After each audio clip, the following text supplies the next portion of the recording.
Everyone, এই ভিডিওটা অনেক দিন আগের একটা ভিডিও, আপনারা দেখেই বুঝতে পারছেন। আমি একটা শর্ট ভিডিও পোস্ট করেছিলাম।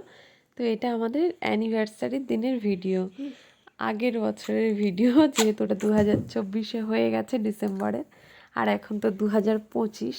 তো ভিডিওটা পোস্ট আর করবো নাই ভেবেছিলাম, যে অনেক দিন আগেই করা ছিল, তো এডিট করা হয়নি, তাই জন্য আর করবো না বলেই ভেবেছি। তারপর ভাবলাম ওদের যা প্রফেশন, আজ এখানে ডিউটি তো কাল ওখানে ডিউটি, আর এখন নয় ফ্যামিলি কোয়ার্টারে রয়েছি বলে একসঙ্গে এই দিনটাতে কাটাতে পেরেছি। তাই জন্যই ভাবলাম স্মৃতি হিসেবেই থেকে যাক, অন্তত পরে ভিডিওটা দেখে কখনো মনে তো পড়বে যে দিনটা একসঙ্গে দুজনে কাটিয়েছিলাম। আর আমি না ওই যে ব্যাগটাতে ও নিয়ে এসেছিল, তো আমি ওটাই ভাবছি যে ওর মধ্যে কী আছে, বারবার ওটাই ওই জন্য খুলতে যাচ্ছি। তো শেষমেশ খুলে দেখেই নিলাম।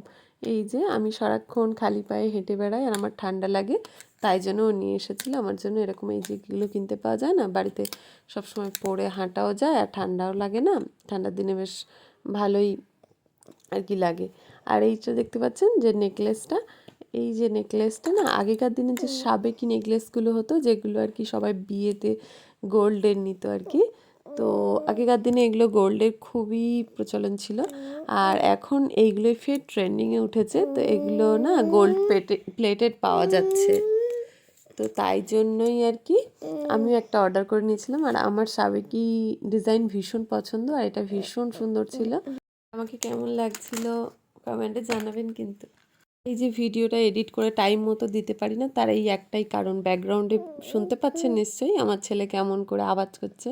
তো সারাক্ষণ খেলা করতে থাকে আর নানান ধরনের কথা বলতে থাকে, যে কারণে ভাবি যে এডিট করব, পরে করব, করতে গিয়েও যখন ও মানে করে কথা বলে, তো ভাবি সবাই খারাপ লাগবে, তো ওই ভয়েসটাকে একটু ইগনোর করে দিও তোমরা।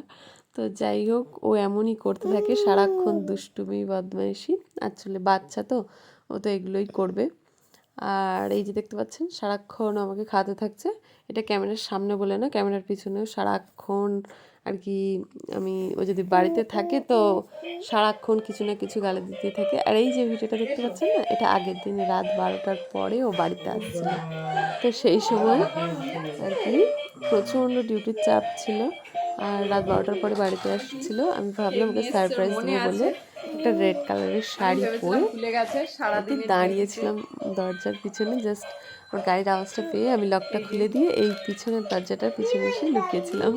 আর দেখলাম যে আমি সারপ্রাইজ হয়ে গেলাম। আমি ভেবেছিলাম ও ভুলে গেছে দিনটা, কিন্তু ওর যে মনে আছে এটাই অনেক ভালো লাগলো। ও আমার জন্য কেক নিয়ে এসেছে, আর এই যে খাওয়া দাওয়ার পরে বসে বসে খেতেও শুরু করে দিয়েছি।